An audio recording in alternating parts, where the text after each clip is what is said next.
जय माता दी दोस्तों, स्वागत है आपका हमारे YouTube चैनल पर। अब मैं आपको माघ मास का दूसरा अध्याय सुनाने जा रही हूँ। तो आइए करते हैं अध्याय को प्रारंभ। राजा के ऐसे वचन सुनकर तपस्वी कहने लगा कि हे राजन, भगवान सूर्य बहुत शीघ्र उदय होने वाले हैं, इसलिए यह समय हमारे लिए स्नान का है, कथा का नहीं। सो आप स्नान करके अपने घर को जाओ और अपने गुरु श्री वशिष्ठ जी से इस महात्म्य को सुनो। इतना कहकर तपस्वी सरोवर में स्नान के लिए चले गए और राजा भी विधि पूर्वक सरोवर में स्नान करके अपने राज्य को लौटा और रानीवास में जाकर तपस्वी की सब कथा रानी को सुनाई। तब सूत जी कहने लगे कि महाराज, राजा ने अपने गुरु वशिष्ठ जी से क्या प्रश्न किया और उन्होंने क्या उत्तर दिया, सो कहिए। व्यास जी कहने लगे, हे सूत जी, राजा दिलीप ने रात्रि को सुख से सोकर प्रातः समय ही अपने गुरु वशिष्ठ जी के पास जाकर उनके चरणों को छूकर प्रणाम करके तपस्वी के बताए हुए प्रश्नों को अति नम्रता से पूछा कि गुरुजी, आपने आचार, दंड, नीति, राज्य, धर्म तथा चारों वर्णों के चारों आश्रमों की क्रियाओं, दान और उनके विधान, यज्ञ और उनकी विधियां, व्रत, उनकी प्रतिष्ठा तथा भगवान विष्णु की आराधना अनेक से तथा विस्तार पूर्वक मुझको बतलाई। अब मैं आपसे माघ मास के स्नान के महात्म्य को सुनना चाहता हूँ।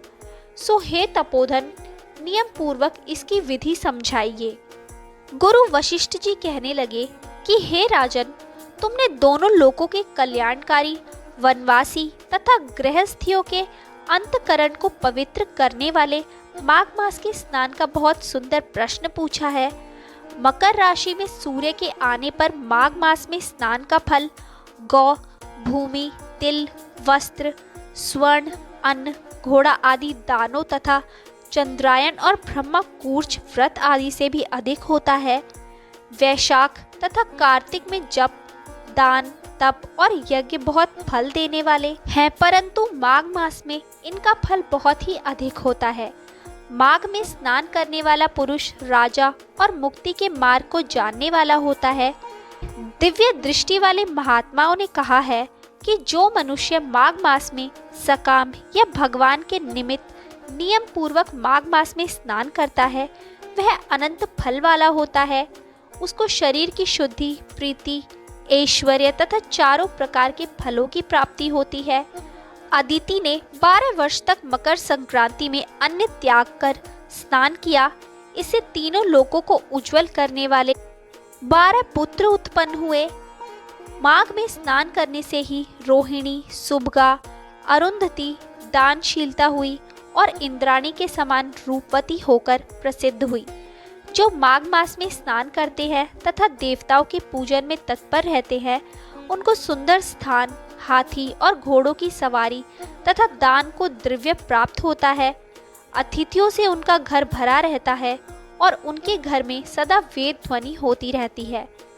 वह मनुष्य धन्य है जो माघ मास में स्नान करते हैं, दान देते हैं तथा व्रत और नियमों का पालन करते हैं, और दूसरों के पुण्य के क्षीण होने से मनुष्य स्वर्ग से वापस आ जाता है।